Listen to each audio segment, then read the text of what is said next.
Hi, my name's Caitlin. I'm a student physical therapist. Are you okay if I palpate some structures on you today? Yeah. Okay, awesome. So first thing, I'm going to show them on the back. All right, so first thing I'm going to have you do is put your arm behind your back for me. And then here is her inferior angle. You can go ahead and relax. Next is I'm going to show the scapular attachment for the lower traps. So find the spine of the scapula. The attachment for it is on the tubercle of the spine, which is right here on the medial part of the scapula. Okay, next I'll have you lay on your belly for me.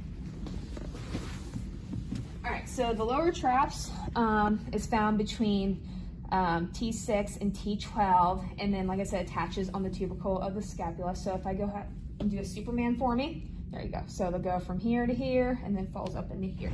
Go ahead and relax. Next is the spinous process of T12.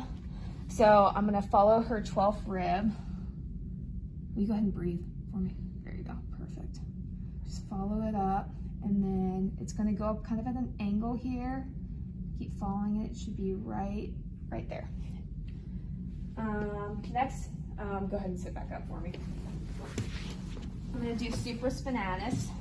So if I go, here's her spine, if I go right up here, it's in here, and then what I have you do is abduct into my arm, and you feel it activate. Go ahead and relax. Next, we're gonna do teres minor. So, like I said, here's her inferior angle. Teres minor is found on the lateral border over here, so it should be right in here. So I'm gonna have you resist. There you go. And relax, and then do it again for me. And then to distinct it from teres major does medial rotation, so it goes this way. So I know that that's teres major. Do it the other way. I know that's teres minor right here. Next, we'll go in the front. So your sternal notch is this little divot right here, and you can feel it makes like a little U kind of shape right here.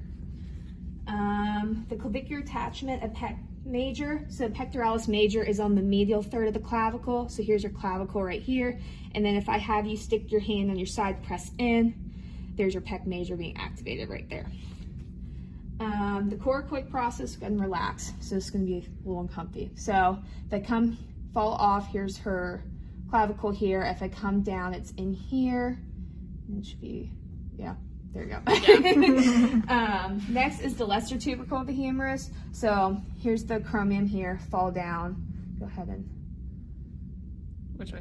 So you just move your arm back. Oh. Yeah, so that's the greater tubercle. In between is the intertrabecular groove, and then your lesser tubercle should be right there. Perfect.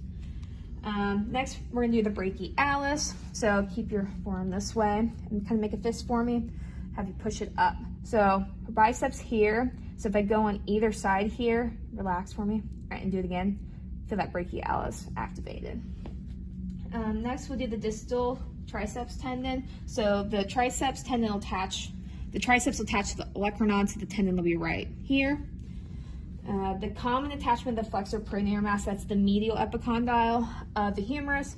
So if I go on, here, I'll show them this elbow. You flip your, there you go. So here's her olecranon, and then kind of rest your arm into me. So if I go medial and go up a little bit, that should be her medial epicondyle of her humerus right there. Oh no, sorry, wrong side. Medial epicondyle is this side. That's the lateral one.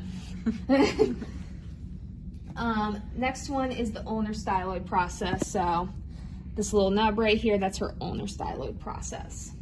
And then I'll have you lay your hands flat. So to extensor indicis, that attaches to your index finger, and if you see her, just keep, yeah. So there's the tendons right there, and then it'll come up here into her forearm.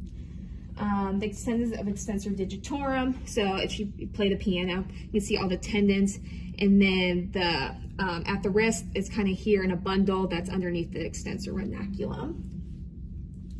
Your trapezium, so I'll have you make your snuff box, so just kind of bring your, yeah, perfect. So then the more proximal one down here is scaphoid, and scaphoid you can figure out by if you ulnar and deviate, perfect. And then right above it is trapezium, so have you bring your thumb in like this, perfect. That's trapezium. Lunate, so there's this, if you come down from the third finger, there's a dip right here. So if I have you bring your hand, perfect. So it comes in when she flexes, it disappears when she extends. Your hypothenar eminence, so flip your hand, it's this muscle mass right here on the palm of our hand by the pinky. And then lastly is your fourth distal radiocollateral ligament. So if I go to the fourth finger, so 1, 2, 3, 4, the DIP is up here, and then the radial collateral will be on the radial side, so this one right there.